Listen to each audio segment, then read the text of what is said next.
চেতনটা ঠিক বিকশিত হবে না। আর যথাযথ বিকশিত না হলে চৈতন্য রাজ্যেতে যাওয়া যাবে না। চৈতন্য রাজ্য একটা আছে, চেতনের রাজ্য, সেখানে যেতে হবে। সেখানে যেতে গেলে যেভাবে চললে তা যাওয়ার মতো যোগ্যতা হবে। কেন? স্থূল একটা জিনিস যে হয়, যোগ্যতা থাকবে না, আমি জোর করে আমি ঢুকে পড়তে পারি। কিন্তু যেহেতু একটা জ্ঞানের রাজ্য, জ্ঞান, আমার জ্ঞানময় আমার শরীর হবে, আর জ্ঞানরূপ দেশে যেতে হবে। সে দেশটা জ্ঞানের দেশ। সেখানে মানুষ, সেখানে যে বস্তুগুলো আছে সবগুলো জ্ঞান। সে আবার মূর্তি ধারণ করেছে। এইরকম যদি একটা মাইক থাকে, একে কথা জিজ্ঞাসা করে উত্তর দেবে, চেতন তো এ সব কথা বলতে পারে, সব জানতে পারে। চেতন দেশ, সেই চেতন দেশে তো গোজামিল ঢুকি দেওয়া যাবে না। গোজামিল একটা ওই পুতুলটায় গোজামিল একটা দিয়ে কিছু দিয়ে দিতে পারে, কিন্তু জীবন্ত মানুষকে গোজামিল কিছু দেওয়া যাবে, ওকে দিয়ে দেওয়া যাবে। ওকে চট ঢাকিয়ে দিলেও ওর কোনো আহার নাই, আর শাল দিলেও আহার নেই। ও কিছু বলবে, ও অনুভব করবে। কিন্তু পরমার্থ জগৎটা, বৈকুণ্ঠ জগৎ বা গোলক, সেটা হচ্ছে চেতনের দেশ। তুমি সেই চেতনের দেশে তুমি যেতে চাইলে পূর্ণ চেতন হবে, তার মধ্যে যেন জড়র গন্ধ না থাকে। তুমি গলত করে জড় গন্ধ রেখে দেবে, এই এগারটু একটা কি অসুবিধা, যাওয়া হবে না, সেখানে যাওয়া হবে না।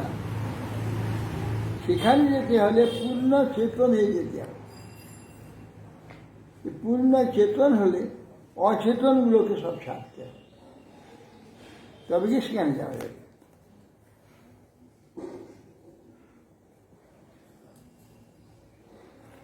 মায়া যদি কেবল লিঙ্গ আবরণটা দিয়া রাখিতেন, তাহলে কি তাহার উদ্দেশ্য সিদ্ধ হইত না? শরীরটা দেওয়ার দরকার কি? তার প্রশ্ন এটা আর কি।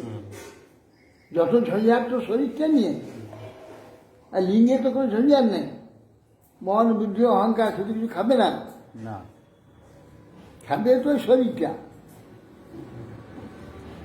পাবে না বাবাজি, না, লিঙ্গ দেওয়া কার্য হয় না। এই জন্য স্থূল আবরণের প্রয়োজনীয়তা। স্থূল দেহের কার্য ফলে লিঙ্গে দেহে বাসনা নির্মিত হয়। সেই বাসনা ক্রমে তদ উপযোগী স্থূল দেহ পুনরায় হয়। বলে কর্ম ও ফল কিরূপে সংযুক্ত আছে? মীমাংসকেরা বলেন ফলদাতা ঈশ্বর কল্পিত। যে কর্ম কৃত হয় তাহা অপূর্ব নামে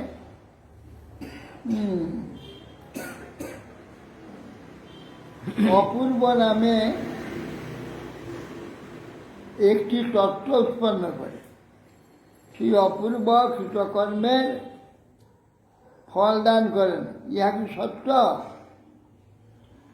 বাবাজি, কর্ম মীমাংসকগণ বেদের জ্ঞান সিদ্ধান্ত অবগত নন। তিনি কেবল মোটামুটি যজ্ঞাদিরূপ কর্মের ভাব দেখিয়া একটি যে সে সিদ্ধান্ত বলিয়াছে। বৈষ্ণব বেদ সিদ্ধান্ত স্থলে তাহা স্বীকার করে না। বেদ বলে দ্বা সুপর্ণা সবিদাস সখায়া সমানং বিস্ময়ে বৃক্ষং পরিশস্য যাস তয়োরন্য পিপলং সাধবর্তী অনশন অভিয়বতা করছে। সীতাশ্বর পরিষদে বলছেন দুইটি সুপর্ণা।